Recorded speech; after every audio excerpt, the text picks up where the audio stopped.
ಈ ಸಲಾನೂ ಕಪ್ ನಮ್ದೆ. ಹೌದು, ಕೋಟ್ಯಾಂತರ ಅಭಿಮಾನಿಗಳ ಪ್ರಾರ್ಥನೆ ಫಲಿಸಿದೆ. ಅಹಮದಾಬಾದ್ನ ನರೇಂದ್ರ ಮೋದಿ ಸ್ಟೇಡಿಯಂನಲ್ಲಿ ನಡೆದ ಫೈನಲ್ ಪಂದ್ಯದಲ್ಲಿ ರಾಯಲ್ ಚಾಲೆಂಜರ್ಸ್ ಬೆಂಗಳೂರು ತಂಡ ಗುಜರಾತ್ ಟೈಟಾನ್ಸ್ ವಿರುದ್ಧ 5 ವಿಕೆಟ್ಗಳಿಂದ ಗೆದ್ದು ಸತತ ಎರಡನೇ ಬಾರಿ ಐಪಿಎಲ್ ಚಾಂಪಿಯನ್ಸ್ ಆಗಿ ಹೊರಹೊಮ್ಮಿದೆ.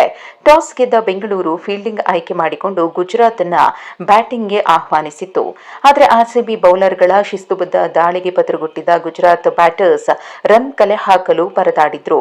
ನಿಗದಿತ 20 ಓವರ್ಗಳಲ್ಲಿ 8 ವಿಕೆಟ್ ನಷ್ಟಕ್ಕೆ 155 ರನ್ ಗಳಿಸಿತು Gujarat. Sai Sudharsan 12, Shubman Gill 10, Sindhu 20, Buttler 19, Washington Sundar 50, Arshad Khan 15, Rahul Tewatia, Holder Rashid ತಲಾ 7 ರನ್ ಗಳಿಸಿದ್ರೆ ರಬಾಡ 3 ರನ್ ಗಳಿಸಿದ್ರು.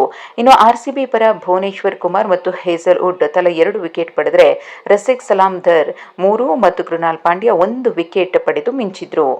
ಇನ್ನು 156 ರನ್ಗಳ ಸಾಧಾರಣ ಗುರಿ ಬೆನ್ನತ್ತಿದ ಆರ್ಸಿಬಿಗೆ ಉತ್ತಮ ಆರಂಭ ಸಿಕ್ತು. ಓಪನರ್ಸ್ ಆದ ವಿರಾಟ್ ಕೊಹ್ಲಿ, ವೆಂಕಟೇಶ್ ಅಯ್ಯರ್ ಒಳ್ಳೆ ಅಡಿಪಾಯ ಹಾಕೊಟ್ರು. ವೆಂಕಟೇಶ್ ಅಯ್ಯರ್ 16 ಎಸೆತಗಳಲ್ಲಿ 2 ಸಿಕ್ಸರ್ 4 ಬೌಂಡ್ರಿಯೊಂದಿಗೆ 32 ರನ್ ಸ್ಕೋರ್ ಮಾಡಿ ಸಿರಾಜ್ಗೆ ವಿಕೆಟ್ ಒಪ್ಪಿಸಿದ್ರು. ಇನ್ನು 3ನೇ ಕ್ರಮಾಂಕದಲ್ಲಿ ಕಣಕ್ಕಿಳಿದ ಕನ್ನಡಿಗ ದೇವದತ್ ಪಡಿಕ್ಕಲ್ ಬ್ಯಾಟ್ನಿಂದ ಇವತ್ತು ರನ್ಸ್ ಬರಲಿಲ್ಲ. ಕೇವಲ 1 ರನ್ ಗಳಿಸಿ ರಬಾಡಗೆ ವಿಕೆಟ್ ಒಪ್ಪಿಸಿದ್ರು. ಇನ್ನು ಭರ್ಜರಿ ಫಾರ್ಮ್ನಲ್ಲಿದ್ದ ಕೃನಾಲ್ ಪಾಂಡ್ಯ ಕೂಡ 1 ರನ್ಗೆ ಔಟ್ ಆದ್ರು. Tim David 24 run, Jitesh Sharma 10 run ಗಳಿಸಿ ತಂಡದ ಗೆಲುವಿನ ಸನಿಹಕ್ಕೆ ಕೊಂಡೊಯ್ಯುವಲ್ಲಿ ಪಾತ್ರವಹಿಸಿದ್ರು. ಇನ್ನು ಫೈನಲ್ ಮ್ಯಾಚ್ನಲ್ಲಿ ಚೇಸ್ ಮಾಸ್ಟರ್ ವಿರಾಟ್ ಕೊಹ್ಲಿ ಅವರು ಆರಂಭದಿಂದ ಪಂದ್ಯ ಮುಗಿಯುವವರೆಗೂ ಜವಾಬ್ದಾರಿಯಿಂದ ಆಟ ಆಡಿದ್ರು. ಹೌದು, ವಿರಾಟ್ ಕೊಹ್ಲಿ 39 ಬಾಲ್ಗಳಲ್ಲಿ 8 ಫೋರ್ಸ್, 2 ಸಿಕ್ಸರ್ ಬಾರಿಸಿ ಒಟ್ಟು 64 ರನ್ ಗಳಿಸಿ ತಂಡದ ಗೆಲುವಿಗೆ ದೊಡ್ಡ ಕೊಡುಗೆ ನೀಡಿದ್ರು.